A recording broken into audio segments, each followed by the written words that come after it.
Avui capvespre unes 200 persones s'han concentrat als exteriors de l'Hospital Joan Marc per començar la campanya de rebuig a la importació de residus, precisament cap a la incineradora de Son Reus. Sota el lema "No ens convertirem en el femer d'Europa", la protesta l'han convocada, entre d'altres, el GOB, Greenpeace i entitats veïnals dels municipis pròxims a Son Reus. El GOB considera que és una proposta política irresponsable que perjudicarà, diuen, greument el medi ambient de l'illa.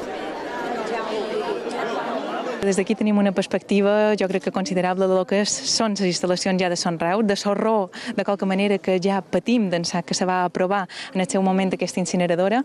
Han patit ara les conseqüències també de decisions polítiques que nosaltres considerem equivocades, d'ampliació, quan realment no hi havia un potencial, i ara mos du això, sembla, que mos duen a la disjuntiva de o bé importar residus o bé pujar en tarifa. Nosaltres estem totalment contrari en aquest plantejament.